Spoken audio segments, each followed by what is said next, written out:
శ్రీమాత్రే నమ. శ్రీ గురుభ్యో నమ. తదుపరి మీనరాశి. విశ్వావసునామ సంవత్సరంలో మీనరాశి వారికి ఎలా ఉంది అనేటువంటి విషయాన్ని తెలుసుకుందాం. విశ్వావసునామ సంవత్సరంలో మీనరాశి వారికి ఆదాయం 5, వ్యయం 5, రాజ్యభోజ్యం 3, అవమానం 1. ఈ నూతన సంవత్సరంలో మీనరాశి వారికి 7.5 స్థితి 2వ దశ ప్రారంభం అవుతుంది. ఈ సమయంలో కొంత కష్టంగా ఉంటుంది అని ఖచ్చితంగా చెప్పొచ్చు. రాహు ఈ రాశి నుండి నిష్క్రమించేటువంటి కొన్ని సమయాలు మాత్రం చాలా ఉపశమనం ఉంటుంది.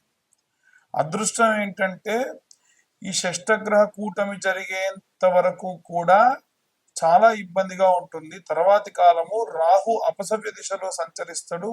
ఆ తర్వాత అక్కడ ఉన్నటువంటి 6 గ్రహాలు కూడా మారడం ప్రారంభిస్తాయి. కాబట్టి ఈ గ్రహానికి సంబంధించి చాలా ఉపశమనంగా ఉంటుంది. మే 14వ తేదీ నుండి గురు గ్రహానికి సంబంధించి 4వ స్థానం సంచారం చేయడం వలన అక్టోబర్ 18వ తేదీ నుండి గురు 5వ స్థానానికి చేరడము, ఇలాంటి సందర్భాల్లో అక్టోబర్ మాసం నుంచి డిసెంబర్ 5వ తారీఖు వరకు కూడా చాలా చాలా ప్రయోజనకరమైనటువంటి విషయాలు ఉన్నాయి. ముఖ్యంగా చూసుకున్నట్టయితే గతంలో ఉన్నటువంటి అప్పులు తీరడము, అప్పటి వరకు అవమానంగా మాట్లాడిన వారు గౌరవించి మాట్లాడము, ఆరోగ్యం పట్ల ఉన్న ఇబ్బందులన్నీ కూడా మళ్ళీ మారడము, వీలైతే విదేశాలకు వెళ్ళడము, ఇలాంటివన్నీ కూడా ఈ సమయంలోనే జరిగేటువంటి అవకాశం ఉంది. ఉద్యోగ పరంగా ప్రయత్నిస్తున్న వారికి సంబంధించి మీనరాశి వారికి కెరీర్ పరంగా మిశ్రమ ఫలితాలు గోచరిస్తూ ఉన్నాయి. కెరీర్ మారేందుకు కూడా ప్రయత్నించవచ్చు. ఎట్టి పరిస్థితుల్లో గత ఉద్యోగాన్ని మారి ఉద్దేశం మాత్రం చేయకండి. వేరే ఉద్యోగం వచ్చి కన్ఫర్మ్ అయింది అన్నప్పుడు మాత్రమే మారండి. అనవసరంగా ఉద్యోగం రాకుండా ఉద్యోగం మార్చడం చాలా మంచిది కాదు. ఈ సమయంలో ఓపిక చాలా ఎక్కువగా ఉండాలి. నిరుద్యోగులకు కొత్త ఉద్యోగ శుభవార్తలు కలుగుతాయి. ఎందుకంటే బాధ్యత అధికంగా ఇచ్చేటువంటి వాడు ఈ కాలం కాబట్టి చాలా కష్టపడాల్సిన అవసరం ఉంది. ఈవెంట్ మేనేజ్మెంట్స్, టెక్నికల్ రంగాల్లో ఉన్నటువంటి వాళ్ళు, ఈ అనుబంధితంగా ఉన్నటువంటి వాళ్ళు, పరంగా పనిచేసేటువంటి వాళ్ళు, ఉద్యోగస్తులు, విదేశీ ప్రయాణాలు చేసే వాళ్ళు, వీటన్నిటికీ సంబంధించి సత్ఫలితాలే గోచరిస్తూ ఉన్నాయి.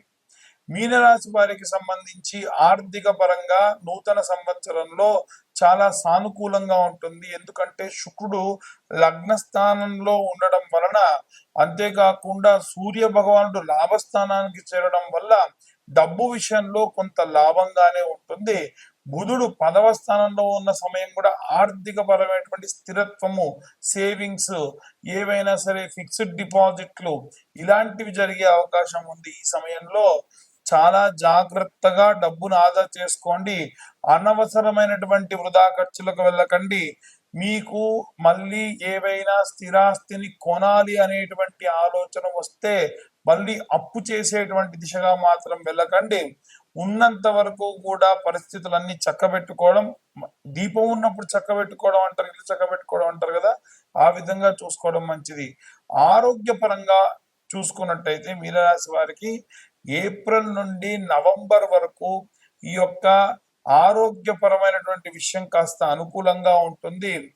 వీరి యొక్క పరిస్థితి పురోగతి సాధిస్తుంది ఆరోగ్యపరంగా. ఈ షష్టగ్రహ కూటమి పూర్తయిన తర్వాతకి 7.5 2వ దశ ముగుస్తున్న సందర్భంలో శని యొక్క దృష్టి, ఆయన కర్మఫలదాత కాబట్టి 7వ స్థానం అలాగే 8వ స్థానంలోకి సంచరించడం, రాహు లగ్న స్థానంలో ఉండడము, వీటి వలన కొన్ని గొడవలు జరిగే అవకాశం ఉంది. ఈ ఏడాదిలో సహజంగా గౌరవం అధికంగా పొందేటువంటి అవకాశం ఉంది. విద్యాపరంగా ఉద్యోగస్తులు కానీ, అంటే ఎవరైనా టీచర్స్ కానీ, ప్రొఫెసర్లు కానీ, ఎవరైనా మాస్టర్స్ చేస్తున్న వాళ్ళు కానీ, లేదు ఎవరైనా ఇంటర్న్షిప్ చేస్తున్నటువంటి విద్యార్థులు కానీ చూసుకున్నట్టయితే ఈ సమయంలో మే నెలలో మధ్య సమయంలో అనుకూలంగా ఉంటుంది. పోటీ పరీక్షల్లో విజయము, ఇంటర్న్షిప్లలో విజయము, మీరు ఎవరైనా సరే టీచర్లుగా ఉంటే కాస్త జీతం పెరగడము, ఆగస్టు నుండి అక్టోబర్ వరకు చాలా శుభప్రదంగా ఉండడము, కాస్త బద్ధకాన్ని విడిచిపెట్టడము, ప్రతికూల పరిస్థితులన్నీ కూడా వదిలేయడము, వాటికి సంబంధించి ఆలోచన కూడా రాకుండా చూసుకోవడము. మీనరాశి వారికి సంబంధించి వైవాహిక జీవితంలో మిశ్రమ ఫలితాలు గోచరిస్తూ ఉన్నాయి. శని, శుక్రుడు సంచార సమయంలో లగ్నస్థానమునందు ఉండడం వలన సాధారణంగా ఉంటుంది. అలాగే మార్చి నెలలో మన షష్టగ్రహ కూటం అయిపోయి ఉగాది ప్రారంభమైన తర్వాతకి మే 18 వరకు చూసుకున్నట్టయితే వైవాహిక జీవితంలో కొన్ని సమస్యలు ఉండొచ్చు. ఏవైనా సరే వీరి ఇంటి వైపు వారి కానీ లేదా వీళ్ళు పుట్టింటి వైపు వారిని కానీ తీవ్రంగా మాట్లాడడం వల్ల ప్రేమకు సంబంధించి ప్రేమ జీవితం కానీ ప్రేమ వివాహం చేసుకున్న వాళ్ళు కానీ వాటికి సంబంధించి గొడవ ఇంకా ఎక్కువయ్యే అవకాశం ఉంటుంది. ఎట్టి పరిస్థితుల్లో కుటుంబ సభ్యులు ఇన్వాల్వ్ చేసి మాటలు తిట్టుకోవడం మంచిది కాదు. ప్రేమ బంధం కూడా దూరమయ్యే అవకాశం ఉంటుంది. విడాకుల దాకా కూడా పోతుంది. జీవిత భాగస్వామి అనుబంధాన్ని కొనసాగించాలి అనంటే ఎట్టి పరిస్థితుల్లో ఈ రాశి వారు ఇలాంటి ప్రయత్నాలు చేయకండి. అన్ని వర్గాల వారికి సంబంధించి మీరు దక్షిణామూర్తి స్తోత్రము నిత్యము వినండి, చదవండి, చాలా మంచిది. రోజు సాయంత్ర సమయంలో కాలభైరవాష్టకాన్ని చదవండి. నిత్యము కూడా విద్యార్థులు ఆవు నెయ్యితో దీపం పెట్టి కను ఆర్పకుండా ఆ ప్యూర్ ఆవు నెయ్యితో పెట్టిన దీపాన్ని అలాగే చూస్తూ ఉండండి. ఎవరైతే మరకత వర్ణంలో ఉన్నటువంటి కుంకుమతోని అమ్మవారి కుంకుమార్చన చేసి పచ్చకర్పూరం కలిపి దాన్ని దాచిపెట్టుకొని రోజు ధరిస్తారో వారికి విశేషమైన ప్రతిఫలము, ధనలాభము, ఇంట్లో ఉన్న యజమాని కూడా ధనలాభం వస్తుంది. ఉద్యోగస్తులు ఎవరైతే ఉన్నారో వారికి సంబంధించి కూడా శనగలు గోల్డ్ కలర్ క్లాత్ లో పెట్టి కాస్త నువ్వుల నూనె ఆముదము వేసి ఉత్తర దిగ్భాగంలో నవగ్రహాల దగ్గర కొత్త మట్టి ప్రమిదలో ప్రతి గురువారం దీపం పెట్టడం వల్ల కూడా విశేషమైన ప్రతిఫలం దక్కుతూ ఉంది. అలాగే ఎవరైతే ఈ యొక్క వ్యాపారానికి సంబంధించి చేస్తూ ఉన్నారో తెల్ల ఆవాలు అలాగే కాస్త సాంబ్రాణి కలిపిన పదార్థము నుదుటిపై పెట్టుకొని 11 మార్లు ఉత్తరం దిక్కుగా చూస్తూ వేయడం వల్ల ఉన్నతోత్తమైన ఈ యొక్క వ్యాపార అభివృద్ధి కలుగుతుంది. అలాగే ఎవరైతే వివాహం చేసుకోవాలనుకుంటున్నారో అమ్మాయిలైతే వరపాశ్పతము, అబ్బాయిలైతే కన్యాపాశ్పతము అనేటువంటి హోమం ఉంటుంది. ఇది కేవలం 10 నుంచి 15,000 రూపాయలు ఖర్చు అవుతుంది. ఎవరికైనా కావాల్సి ఉంటే కనుక కింద ఉన్న నెంబర్ కాంటాక్ట్ చేయొచ్చు. బయట చాలా ఎక్కువ ఛార్జ్ చేస్తున్నారట, నాకు తెలియదు. నేను మాత్రం ఇంతలో పూజ సామాన్తో సహా అర్చకులతో సహా ఇవి అరేంజ్ చేయడం జరుగుతుంది. ఈ యొక్క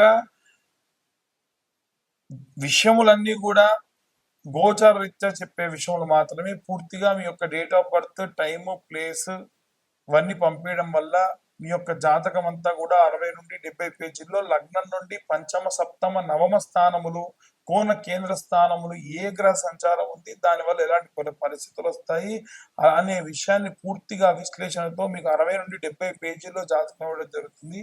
దీనికి గాను 2025 సంవత్సరంలో కేవలం 2025 రూపాయలు మాత్రమే ఛార్జ్ చేయడం జరుగుతుంది.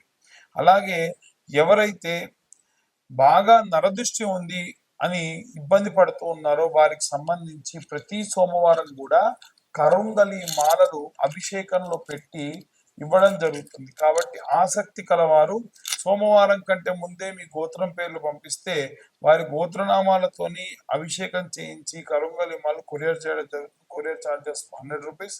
ఈ యొక్క కరుంగలి మాల ఛార్జ్ 1016 మాత్రమే. మరొకసారి అందరికీ కూడా విశ్వాసనామ సంవత్సర శుభాకాంక్షలు.